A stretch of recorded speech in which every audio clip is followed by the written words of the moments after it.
Climate change is the issue of the day. It's not just a single issue. It's about our jobs, our economy, our health, our local communities, our natural ecosystems. This is the challenge of our generation and the next generation. But with this challenge is going to come incredible opportunities, incredible wealth-creating opportunities. It's not a choice between a healthy environment and a strong economy. We need it both.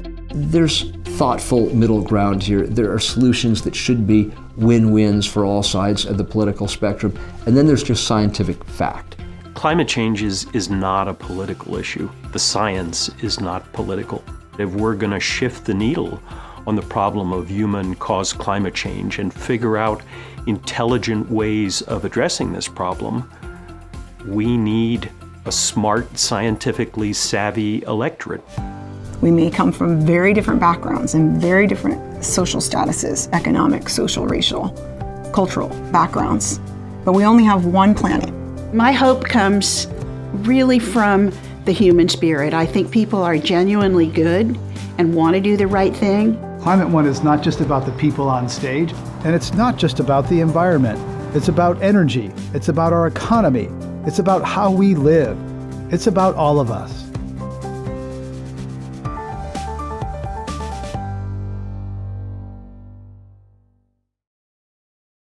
Thanks for joining us for this live stream conversation with former U.S. Senator Russ Feingold. I'm Greg Dalton in the San Francisco Bay Area and like to acknowledge the Ohlone and Miwok people who inhabited these lands for 10,000 years. We're recording today's conversation for the Climate One radio show and podcast. It drops every Friday. You can subscribe wherever you get your pods, and you can submit your questions today in the comments section of the live stream. I'm delighted to welcome Russ Feingold to Climate One from the Commonwealth Club. He's president of the American Constitution Society, honorary ambassador for the Campaign for Nature, and former United States Senator from Wisconsin. Russ Feingold, welcome to Climate One. Greg, good to be on and good to see you. You served in the U.S. Senate when climate action had bipartisan support. Your friend John McCain and Barack Obama were in basically the same place when they ran for president in 2008. Also that year, a TV ad featuring Nancy Pelosi and Newt Gingrich sitting on a couch. Let's play that back now.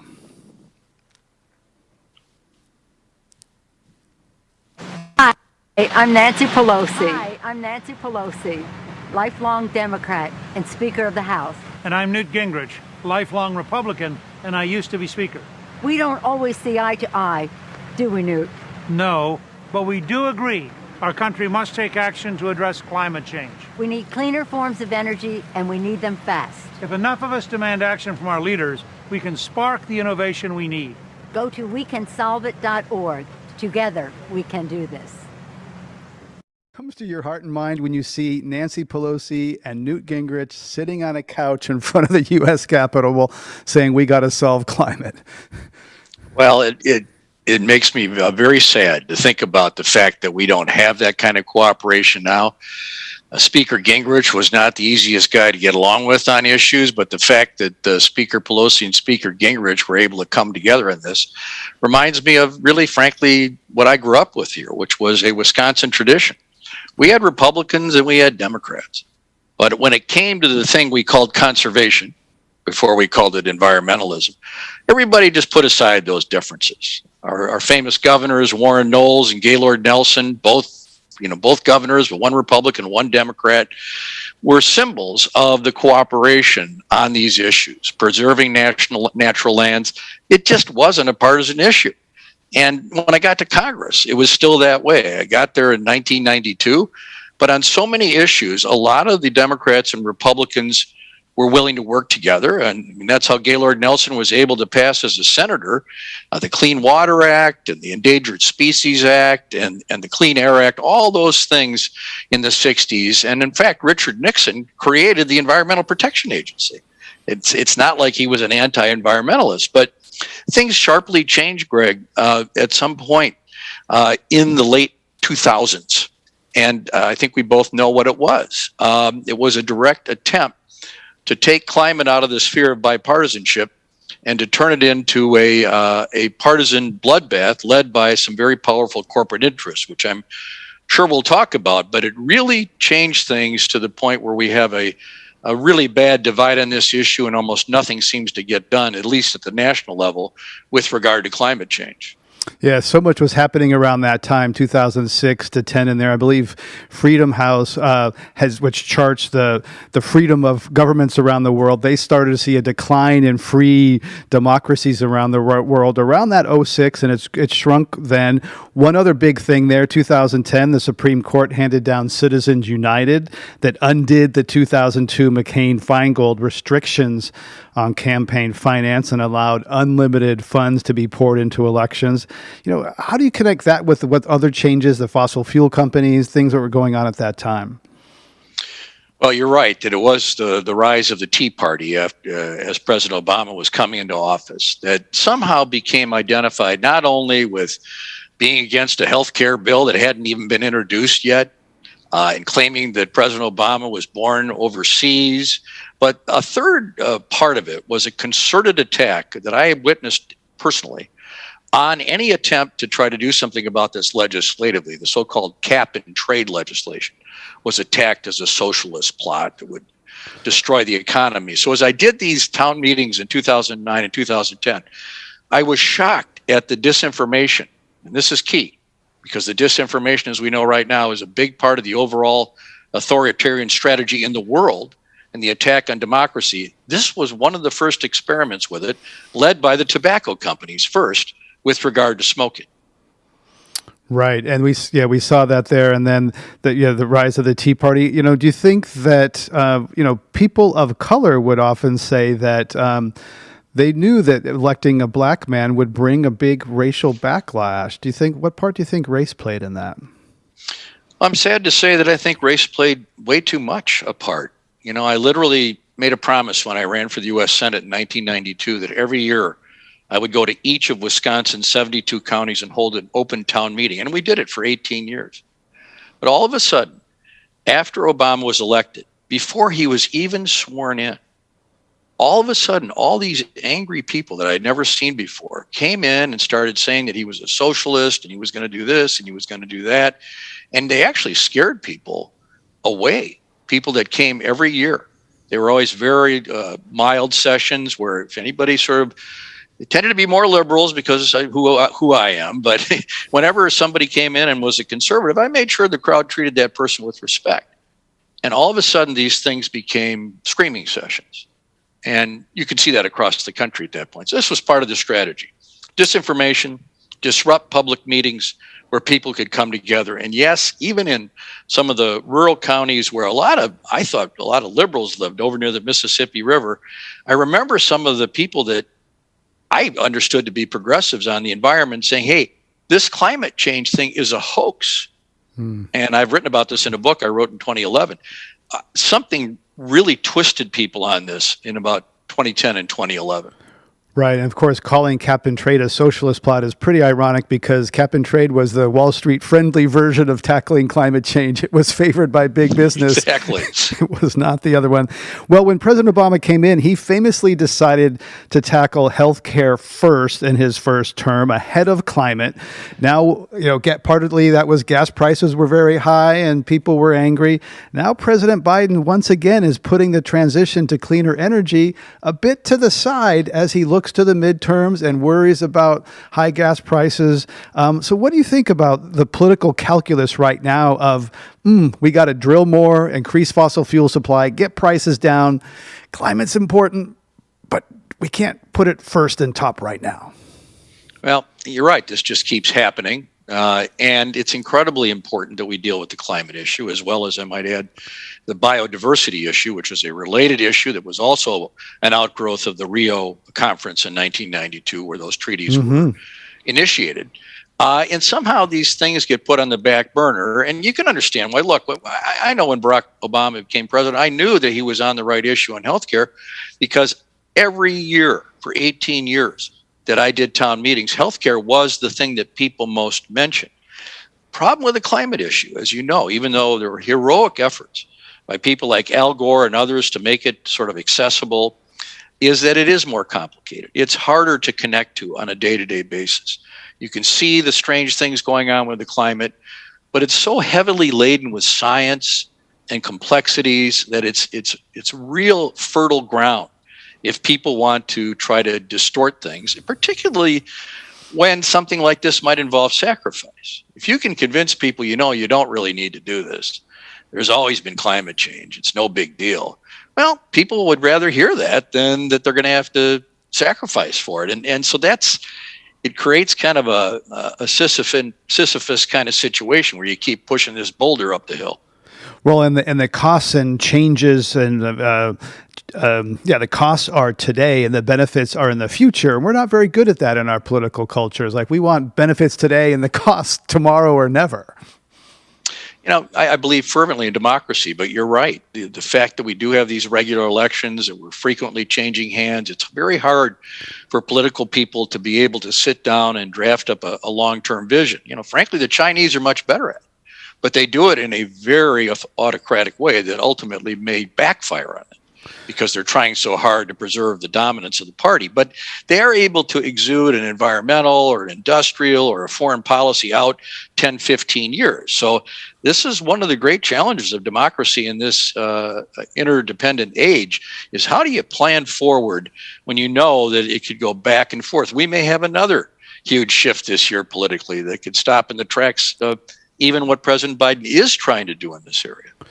Right, and you spend a lot of time on foreign affairs, particularly Africa. Right now, what's happening in Ukraine is roiling energy markets. It's changing geopolitics. It's changing domestic politics. There's a real debate on whether it means more drilling, more fossil fuels, or does it mean pivot to green and more renewables? How do you see that dynamic and that playing out right now, both internationally and domestically? There's a great moment of transition and turmoil. There's an element of it that I'm optimistic about, and that is that 10, 15 years ago, people said, solar and all this stuff, it's never going to work. It's never going to turn a profit. Yet that's not true anymore. There are all kinds of places and all kinds of companies that are finding it to be not only useful, but lucrative in some cases. So we're in a better position to not kid ourselves that the only way to do it is through fossil fuels. But the fossil fuels industry still has such a domination over our political process because of the bias in our political process that is not based on the majority of people. That still gives a huge advantage to fossil fuel industry being able to defeat serious measures at whether the federal or state level. And that's a political problem and a legal problem as well as an environmental problem. Well, we're seeing this moment now where there are some Democrats who are saying, when President Biden was a candidate, he was kind of moderate on climate. He moved as a candidate, got a lot more in tune with environmental and climate justice. You bucked your party at times and were kind of a bit of a maverick. At one point, you were the only Democratic senator to vote against your party on a procedural motion during the Clinton impeachment. How do you look at Democrats on the left now, whether it's the Squad or Sunrise, who are trying to push the party faster toward fossil fuels, yet is that jeopardizing reaching swing voters and swing districts? How do you see that? I really don't think it's a mistake for the progressives and the left to push hard on this. Sadly, there are other issues that are far more explosive that the Republicans obviously are going to exploit. As you could see in the confirmation hearing of Ketanji Brown Jackson, they are going with a soft on crime kind of approach like Nixon did in 1968 and like George Bush the first did with Willie Horton in 1988. And so as sad as that is and as wrong as that is and as much people have to resist the attempt to scare people and frankly to tie it to race, which is what they're trying to do, I believe that pushing on the climate issue as well as biodiversity in the end is a winner with voters. And it would be a mistake for progressives, whether Republican or Democrat, to back away from it. I still think there is a fundamental common sense view that this is worth doing. The problem with the fossil fuel industry is not so much what they're able to do during an election. It's what they're able to do after the election when people get elected. So in terms of election strategy, I think people should be plenty firm and strong with regard to the vital need to act aggressively with regard to climate change. Well, so many of those things, cleaning up it brings cleaner air, there's all sorts of so-called, other benefits that come along with it. It's not just about things far away. It's cleaner air in a lot of communities if we move away from fossil fuels. Redistricting is happening this year. A lot happening in the courts. You're focused on the courts somewhat. How do you view what's happened in the courts with regard to redistricting and the kind of battling over the rules of the next election?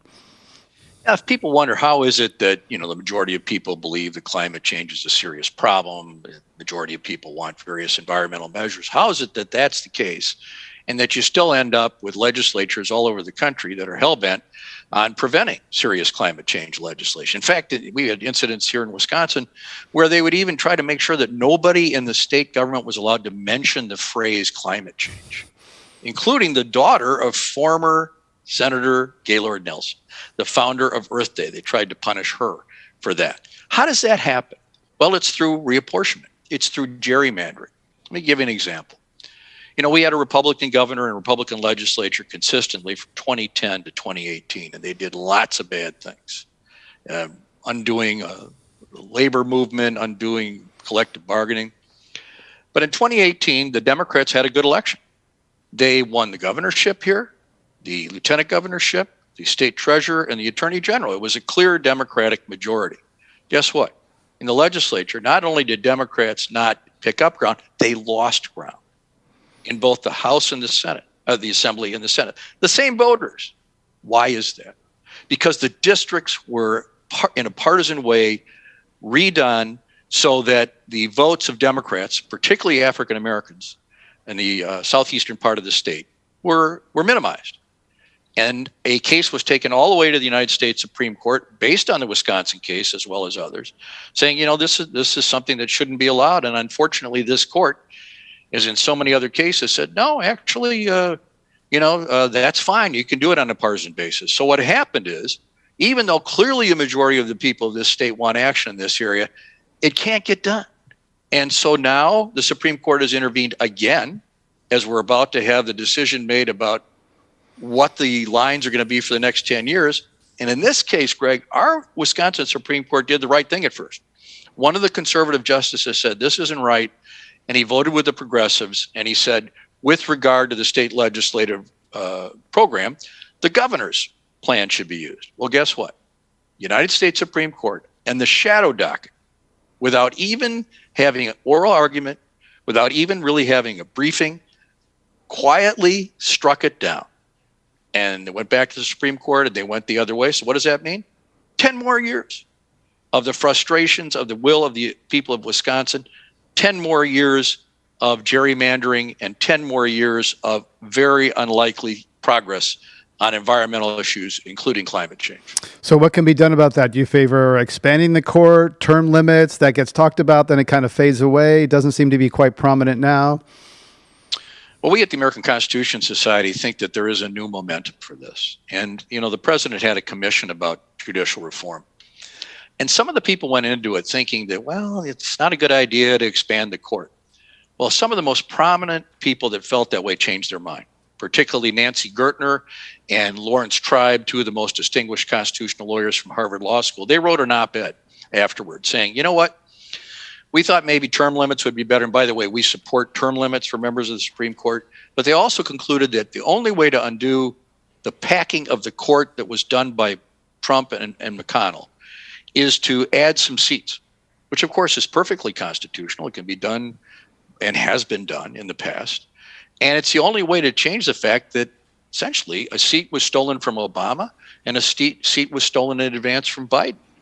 So we support both of those kinds of measures to do something about the damage that the court is doing, including recently in the environmental area. And we also support internal reforms such as, the court doesn't have ethics rules. The court doesn't have, the court has this shadow docket that I mentioned that's being abused. It's supposed to be for emergency situations. So all of this sets the stage for real damage to the environmental issue as well as others. In fact, they used the shadow docket last week to undercut the Clean Water Act. So, well, that's quite a lot to unpack there. The Federalist Society, which has been planning some of these things for quite some time, was founded in 1982, nearly 20 years before the American Constitution Society. How much are you playing catch up? I recently talked with some students at Stanford Law School who said the Federalist Society is very active and robust. They get clerkships, and the American Constitution Society was less active and, frankly, less helpful getting clerkships. Yeah, I think that used to be more true than it is now. I spent many years teaching at Stanford Law School, and actually last year, in the last 2 years during COVID, Stanford Law School was one of our most outstanding chapters who managed to keep programming going. But the reality is, and I've talked to people at Stanford Law School about this, the amount of money from these special interests that is poured into the Federalist Society means they can have these sort of lavish lunches and bring in speakers with, with a lot of money for it and nice dinners and nice hotels and all that. Well, we don't believe in that sort of thing. But what I have instituted at ACS is a program to try to help our chapters, and we have one in almost all 200 law schools in the country, to help them get more people to come in. And recently, that's really led to some wonderful programming all across the country, and not just in the liberal areas, but in Texas and in Florida and some of those places. So, yes, it's a question of catching up, but we are beginning to catch up. And in fact, under this president, we became the main group that recommended over 400 judges to the new president. And in the course of just over a year, they have confirmed 58 lifetime lower court judges, which is far ahead of President Trump, and of course, a new Supreme Court justice. There's much more to be done. It's going to get tougher between now and the end of the year. If things don't go a certain way in the fall, it could get even tougher. But the change, and I want to add, Greg, the diversity, personal diversity, and professional experience diversity of these judges is off the charts. Public defenders, people that have represented unions, people that have represented plaintiffs, people that have done environmental work, as well as, of course, African Americans, Latina, LGBTQ people, and others. There's much more to do, but it's a big move in the right direction. So we are catching up. I spoke recently with Congressman Jamie Raskin when I asked him what parts of the federal government are best empowered to take strong action on climate right now. He answered that it all comes back to Congress. The country's founders put the legislature in Article 1 of the Constitution. As a former senator, now focused on the courts, how do you answer that question about what part of government can best address climate? I think Congressman Raskin is right. The purpose of the Congress is to address through legislation, working with the president, the problems that face our society. Of course, when it comes to the interpretation of individual rights and others, that's more the job of the court. But, John McCain and I spent 8 years working together on legislation to reform our campaign finance system. And as you pointed out, a court struck down not our bill, but something else, but did great damage because they didn't respect the role of the legislature, an overwhelming bipartisan consensus on that issue. Well, the same thing goes for climate. If we just leave it up to a court that is basically 6-3, based on the theft of 2 Supreme Court seats, we're going to get nowhere on this issue. In fact, they are beginning to peel back. Even positive things the court did. In the last term, right, there was a crucial decision, which was out of Maui, in Hawaii. And Chief Justice Roberts, who I did vote for, sided with the liberals on the court to make sure that the Clean Water Act was not interpreted so narrowly that certain tributaries to key waterways were not protected. It was an example of how the court can make sure that legislation, as Congressman Raskin points out, is respected. Unfortunately, last week, again, using the shadow docket in the Louisiana case, they started to undercut it, even though it was a decision from just last year. And again, Roberts, I want to give him credit here because I don't like what he's done on voting rights. Roberts voted with the liberals, but it wasn't enough. So no, the Supreme Court will not on its own, of course, be able to address this problem. Nor can the president on his own just through executive orders. And people on the left often point to the politicization of the court and activist jurists. And yet, I also want to ask you if it was a mistake or appropriate for people on the left to make Ruth Bader Ginsburg a cultural icon. Documentaries, buttons, she became kind of a hero and a pop culture figure. Is that appropriate for a justice? Does that contribute to the politicization and perhaps also her staying for longer? Didn't work out so well in the end, right? She's the one who... I don't think she certainly deserved the accolades and the admiration that she got for her role in the court, for her wonderful role model for women. I don't have a particular problem with that. However, I do think the spectacle of her having to hang on when she was obviously very ill was part of the problem with the way our court is set up. And it's one of the reasons we at the American Constitution Society support the idea of perhaps an 18-year term limit. In other words, one idea that's out there, and I think it's pretty good, is that every president should get to pick 2 justices, once every 2 or more, 2 a term. That would create regularity, and the person would not necessarily have to stop being a judge. They might go on senior status, sit in the Court of Appeals, etc. I think it's time for that. Now, that may require a constitutional amendment, unlike adding seats. It's a debate. I'm not sure I agree. I think it may not, which would be, of course, very challenging. But I thought what happened with the wonderful Ruth Bader Ginsburg was a sign of something that clearly the founders didn't intend for somebody of that age and that health condition to have to hang on literally for dear life, hoping that a different president would get to pick her successor. And that's where McConnell and Trump were simply craven by rushing through an appointment while people were already voting for the next president. That's one of the worst things I've ever seen. It was wrong. They know it was wrong. And it's not something I ever would have believed on either side. I was on the Judiciary Committee for 4 major Supreme Court appointments. And so I went through that whole process. I never saw anything like this done by either side. 2 of them were under Bush, the second Bush. 2 of them were under Obama. It was a civil, appropriate process, and that's been ruined. Right. And certainly you could argue, well, Garland, like no approvals in election years, or yes, do it close to an election, but it's hard to argue both of those. We're discussing democracy, biodiversity, and the courts with former U.S. Senator Russ Feingold. If you're watching the live stream and have questions, please write them in the comment box. In Shelby County versus Holder, the Supreme Court struck down key provisions of the 65 Voting Rights Act in a 5-4 decision. How are the rollback of voting rights and environmental rights and protections connected? Well, you got me wound up on reapportionment, and you're going to do it again on Shelby County. So look, the Voting Rights Act, heroic success of Lyndon Johnson and others after many years of tremendous effort, had long been a wonderful bipartisan issue, like many environmental issues. The votes were overwhelming to authorize the Voting Rights Act every 5 years. One of the most conservative congressmen in Wisconsin history, James Sensenbrenner, who considered me a pain in the neck and I considered him a pain in the neck most of the time, he was wonderful on this. Every time he would work meticulously to make sure a good Voting Rights Act was passed. And that happened again before Shelby County. Here, this unelected court, this time led by Chief Justice Roberts, sadly, decided to start dismantling it.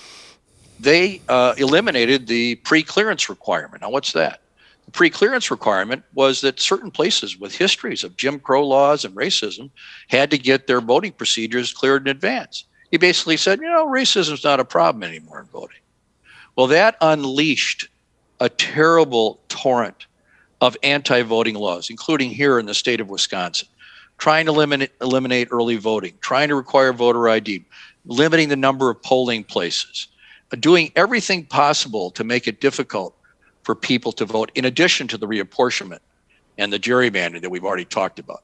And now they're doing more. Now they're weakening other provisions of the Voting Rights Act. And the Branovich decision out of Arizona this past year, they made it very hard for people living on reservations and other places to have older, very elderly people having their ballots transported by somebody else in a secure way. And now they're talking about some of the justices eliminating the ability to enforce the Voting Rights Act through what's called the private right of action, which is where an individual, as opposed to an attorney general, can bring the case. So this is a full-scale attack on the most fundamental right we have. And yes, of course, it's completely related to environmental and climate issues, just like reapportionment. If you're able to repress the vote in a way that people that are committed to these issues can't get elected, and you keep electing a majority in state legislatures and in Congress that is totally beholden to the fossil fuel industry, you won't get anywhere. So voting rights repression and attack on voting rights is one of the most pernicious things in our society, and it's being led by the United States Supreme Court, which is supposed to stand up for the right to vote. The independent state legislature doctrine is a belief that state legislatures are the only governing bodies who can determine how elections are run with no input from state courts or governors. How serious a threat to democracy is the independent state legislature doctrine? Well, whenever you hear one of these things the first time, before you realize the money behind it and what they're going to do, Federalist Society and others, you go, well, that sounds crazy, because it is crazy. The idea is that the legislature can simply make up the rules or take election results, install election officials, and that the courts in the states can't even review it. The idea that they do something that's blatantly illegal or unconstitutional and the state court or the Supreme Court can't review it is absurd. And yet they're advancing it.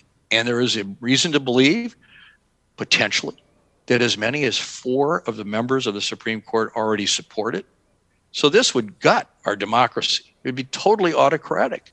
Now, the Constitution specifically does give the authority to the states and the state legislatures to help make election rules unless the Congress decides otherwise. There is a provision like that. But that doesn't mean that they can do things that actually change the results of elections and don't actually have votes counted based on the actual vote totals as President Trump wanted. And so it's a dangerous doctrine. I think it's totally wrong. And it would essentially undo the idea of our democracy at its core. Some people on the right would say that, doubts about the integrity of our election process actually began in 2016 with claims of Russian influence in the election. Clearly, I think the Russians tried. Do you think that Russia actually influenced the 2016 outcome? And could you see how that might be the seed of doubts on the other side about election integrity? Well, actually, I think for many of us, it goes back to 2000. And the Bush v. Gore decision that handed the presidency to George Bush instead of Al Gore based on questionable voting counts in Florida. And you saw the beginning, that battle there between sort of Federalist Society people and progressives. In fact, it's the reason that the American Constitutional Society was founded, was because of that first thing. You got the idea that instead of a presidential election being sort of a sacred decision, that it could be political. And in fact, the Republican appointees on the court voted that way, and that was that. But yes, 2016 was a turning point. I don't think anybody has any real doubt in their mind that the Russians had a heavy influence on that. Of course they did. And we know at the precinct level or at the John Podesta email level? I mean, because that's a difference. I think it's an open question, and I think it's possibly all of the above. I don't know for sure. All I know is the more evidence comes out, the more it suggests the depths of what they were doing and continue to do. So I think there's no doubt that President Trump, who benefited from it, was perfectly happy to get that benefit. And there's a lot of evidence that there was potentially coordination. But, I can't be the definitive word on that. It definitely, what it did is set the stage for everybody to start questioning the legitimacy of election results, liberal or conservative. And then people get in their silo of Fox News or whatever their Twitter account is. And then people start only believing, they don't believe the election results. I worked, as you said, on foreign policy for many years in so many countries, African countries and others. It was always the case in those elections that whoever lost said it was rigged. Well, that's where we're at. Yeah, where nobody's going to accept the election results. And really, you can't survive as a democracy if people don't accept the results of elections. There is bipartisan support for reforming the Electoral Count Act. What impact would that have? And is that kind of fighting the last war? Well, you have to at least fight that war. It's not enough, but at least there is bipartisan support for that. That would at least prevent the kind of stunt that apparently President Trump and his allies were trying to pull on January 6th. It would have that effect, relatively narrow effect. It does not address so many issues of what we now call election subversion. So for so many years, we've been concerned about first getting people out to vote, encouraging people to vote. Then, as you pointed out, we became concerned after especially Shelby County decision. We became concerned about voter suppression, trying to prevent people from voting. But now we're in a whole nother world. The ballots have already been submitted, and people say, well, we don't like what they're saying about who won. We're going to subvert the election. We're going to have people put on electors for the Electoral College who don't even believe in the results. And so this is a whole nother level, an even more dangerous level that, frankly, progressives have to step up to the plate and fight this at the precinct level. We have initiated a new program at the American Constitution Society the last few weeks to get people to pledge to be poll workers. Because a lot of our poll workers, a lot of these people have been doing this for 30, 40 years, wonderful local community people. They're scared to go to the polls because they think it might be a place where there's going to be rough stuff, maybe even violence. And so we're encouraging our lawyers and others to say, I'll volunteer. And we need to do that. Otherwise, this intimidation will grow. And one of the things I want to point out is when you intimidate, you don't just intimidate the poll workers. A lot of people, a lot of older people, a lot of people that aren't used to politics, they look at that and they go, I don't think I'm going to go down to that polling place. I don't really feel that strongly about it. And that's how the big interests and those who want to suppress our society and even fascist interests can prevail. Yeah, especially for people who are immigrants from countries that have different forms of government, have some personal experience of repression or the et cetera. I know some of those as well who could easily be scared off by that. Most of our listeners are probably familiar with the Conference of Parties, or COP, on climate change. Last year it was in Glasgow. This year it's coming up in Egypt. But there's also a Conference on Parties to the UN Convention on Biological Diversity, which you've been deeply involved with. So why is biodiversity so much less in the public spotlight than climate? They're related, but climate seems to get a lot of the attention. It's an interesting story because there were three treaties hatched basically at the Rio Convention in 1992. One was the Climate Treaty, one was the CBD, the Convention on Biodiversity, and the other was a treaty about what's called desertification, which is where deserts swallow up arable lands in places like Africa. Well, the climate one was endorsed first in the United States, and actually under the first George Bush, it was ratified by the Senate because the Senate was still Democrat and Bush was apparently supportive of it. Mm-hmm. By the time the Convention on Biodiversity kind of got traction, which was just a little bit later, Jesse Helms, a senator from North Carolina, had become the chairman of the Senate Foreign Relations Committee. And he managed to engineer the defeat of a number of treaties that he said were part of sort of a world government conspiracy. One was a treaty for the rights of the children. One was a treaty relating to the law of the sea that we have not ratified. And now, if you can believe it, Greg, we're like the only country in the world that hasn't ratified the Convention on Biodiversity. I mean, Russia's done it. China's done it. China is hosting the conference in Kunming for this. So it's very embarrassing, but it's because you need that 2/3 vote in the Senate. Now, the United States has recently joined what we call the High Ambition Coalition through our administration, which is trying to get the goal established in Kunming, kind of like the climate goal of 1.5 degrees. This goal is that 30% of the planet, water and land, will be preserved by 2030. Now, the scientists say we may need to do more than that, but it's based on a report done by a couple hundred top-notch scientists released in May of 2019 that says that we're going to lose potentially 1 million species to extinction in the coming years. And the report says that the loss of biodiversity, of course, animals, but also, plants and fungi and all kinds of things like that, that loss could be as serious as climate change. And of course, the two are totally interrelated. I mean, if you look at the loss to the coral reefs, that's a loss of biodiversity caused significantly by the warming of the water. Vice versa, damage to the climate if you have the exploitation of the Congolese forest, which is the second, some people call it the second lung of the planet after the Amazon. You get rid of those trees, you don't just lose the biodiversity of the trees, it's no longer a sink for the CO2. It no longer does that. So most of the people that I've talked to about this around the world, and we are working as an international group, agree that the two issues should be linked and that there should be more awareness of the biodiversity issue, which I actually hope will somehow be more bipartisan than the climate one has been. A lot of this 30 by 30, saving 30% by 30, can be traced to, Half Earth. There was a book by E.O. Wilson, famed, Harvard conservationist. So, some indigenous people say, okay, white guy at Harvard says we ought to conserve half the earth. That's the way we've been living for thousands of years. Most of the remaining biodiversity is in the hands on lands of indigenous people. So how will they be part of this? And how are they going to be respected and incorporated in this process? That is, they have a lot more wisdom and experience than we do.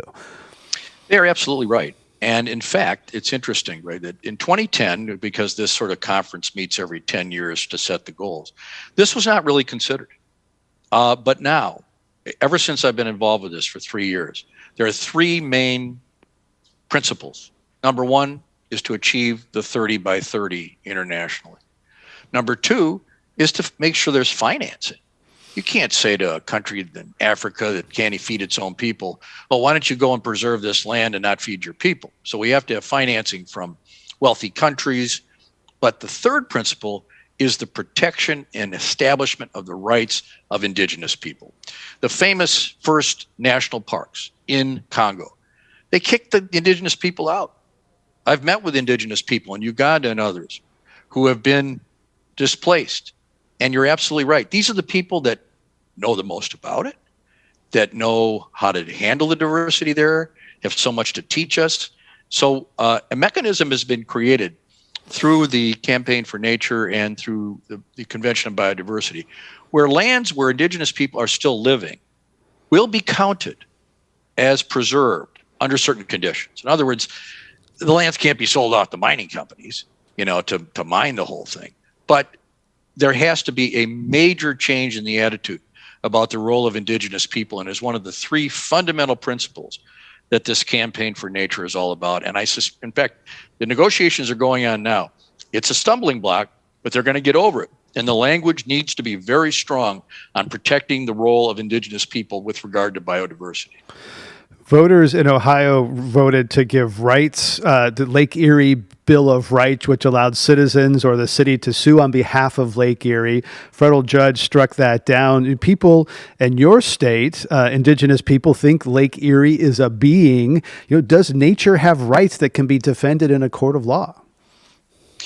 Well, this is one of the great things if you study the religions of Native American people.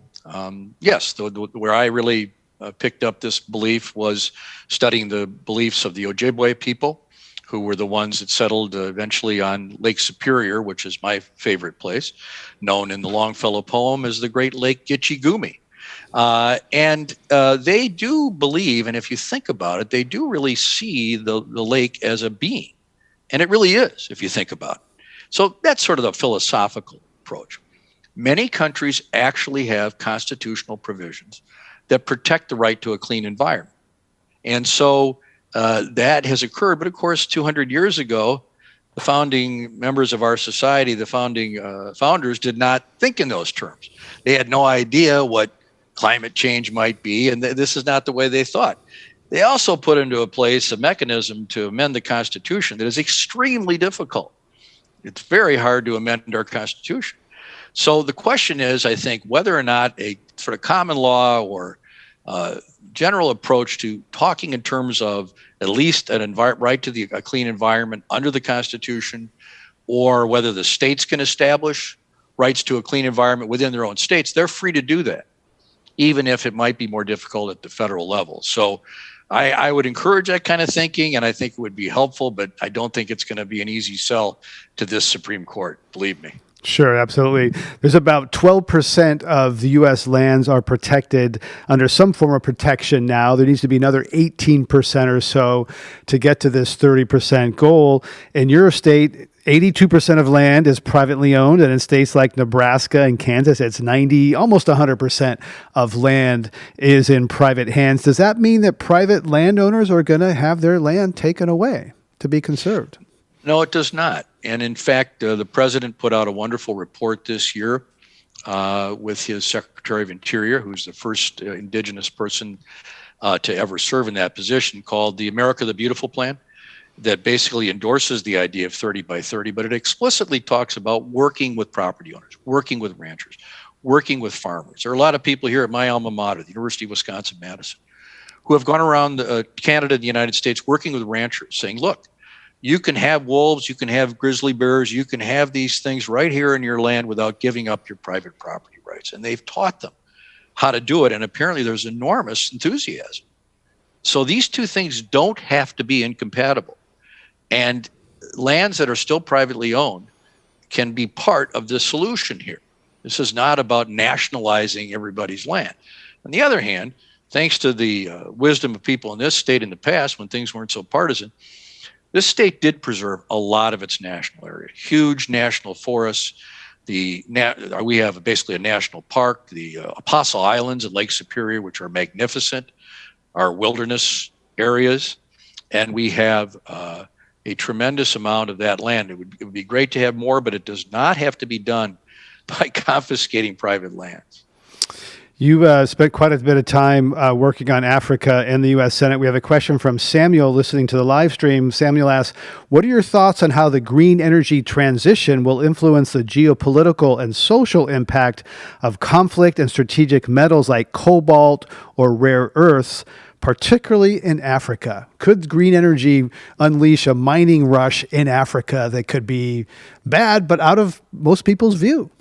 Americans' view anyways. Well, we currently have a significant problem with this, especially in Eastern Congo, where I was a special envoy for President Obama. It turns out that happens to be about the richest place in the world for very rare minerals, ones that are sort of well known from the past, such as gold and others. But we have tungsten, we have tin and others there, and these are absolutely fundamental to your iPhones, to batteries. So it has become a place where exploitation is very severe.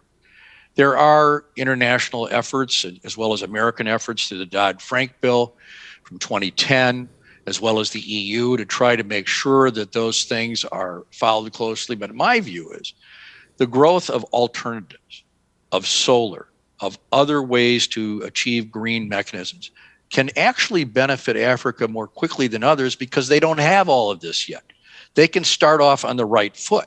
They can start off with more environmentally friendly and maybe even more economical things that are harder in the United States, where people are very eager to preserve the coal industry and other things. So, it's very bad at this point, but it can be a place where this actually becomes a model instead of becoming the worst place. Particularly if they get clean cook stoves, which simple things like that. That's right. I've seen that done. A lot of indoor air pollution. Lots of people interested in that, even in refugee places and displaced persons in Eastern Congo. You say that you were not a nature boy growing up. How did you get connected? What's your personal journey to becoming an advocate for the environment and biodiversity? Probably unfair to my late father, who was a wonderful man, but he was not a guy that liked to go camping. His idea of camping was to, maybe go to a motel and go to the nearby steak place and then go look at the lake after dinner.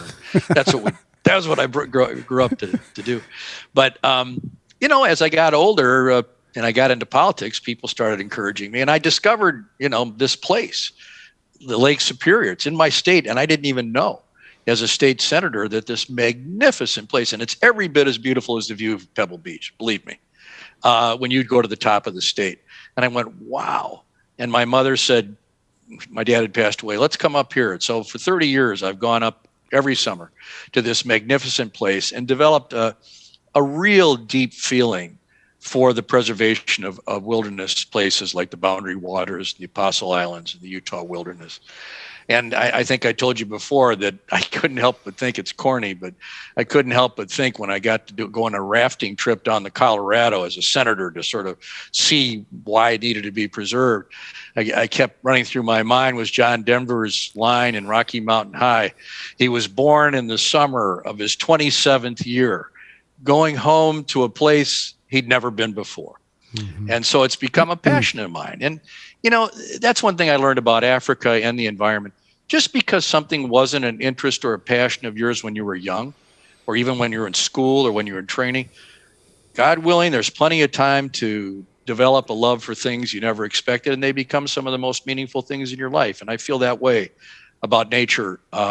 It's a very sustaining thing, particularly as you get older. It's very, very helpful and even spiritual. Renewal, yeah. Even if, there's loss, we can a lot of power in connecting with it.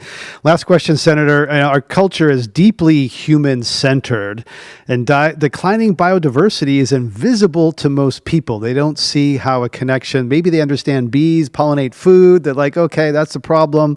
How do you get people to connect and care about biodiversity when they don't see a direct personal connection?